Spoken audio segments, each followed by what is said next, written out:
From Fox News, far-left University of Chicago professor charged with violent felonies during anti-ICE riots in Broadview. University of Chicago Associate Professor Eamon Abdullahi was arrested Friday during protests outside an ICE facility in Broadview, Illinois. She's charged with 2 felony counts of aggravated battery to government employees and 2 misdemeanors for resisting peace officers amid ongoing riots that have led to multiple arrests. Abdullahi posted from the scene, accusing authorities of enforcing Trump's agenda, and has spoken out against ICE on podcasts, calling it community terror. Earlier this year, she criticized her university at a socialism conference, but said it's a platform to build power. Her X feed often shares pro-Palestine views. From CNN, the White House claims a left-wing judicial insurrection, but many GOP and Trump nominees are rebuking the president too. The White House accuses left-wing judges of an insurrection, but many Republicans and Trump-appointed judges are ruling against the administration's actions.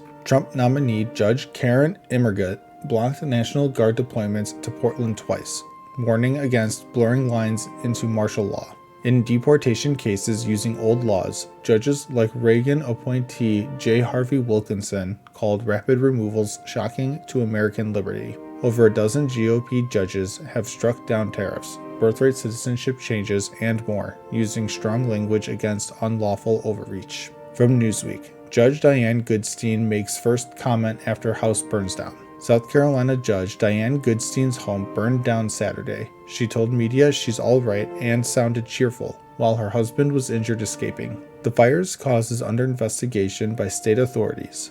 No evidence of arson yet, but it follows her ruling blocking voter data sharing with the Trump admin. Neighbors say Goodstein was walking dogs when it started. Her husband jumped into a marsh and was rescued with a canoe and rope. Amid Trump's allies' criticism of judges, some link rhetoric to threats, though Republicans deny connections, investigation ongoing. From MSNBC, Kilmar Abrego Garcia ruling shows how Trump's vindictive prosecutions can backfire. A Tennessee judge allowed Kilmar Abrego Garcia to pursue claims that his criminal charges are vindictive retaliation by the Trump administration. Abrego, illegally deported, then returned via lawsuit, faces charges for transporting undocumented immigrants from a 2022 traffic stop, delayed unusually long.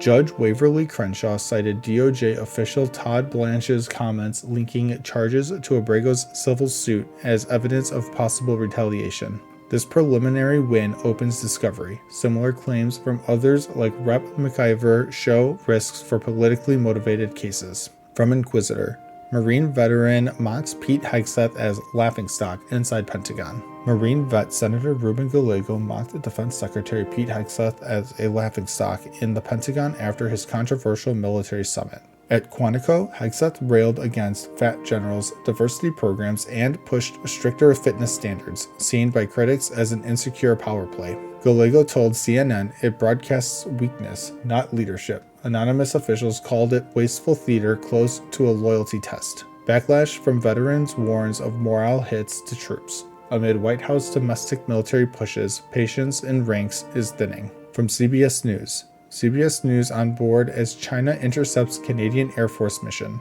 CBS News joined a Canadian Air Force mission over the East China Sea monitoring North Korean sanctions violations via illicit trade. During the flight, Chinese jets intercepted twice, one armed with missiles, flying dangerously close in international airspace. Operation Neon gathers intel on suspicious vessels to enforce UN sanctions as China and Russia support North Korea's economy and nukes. Crews stayed professional despite risks.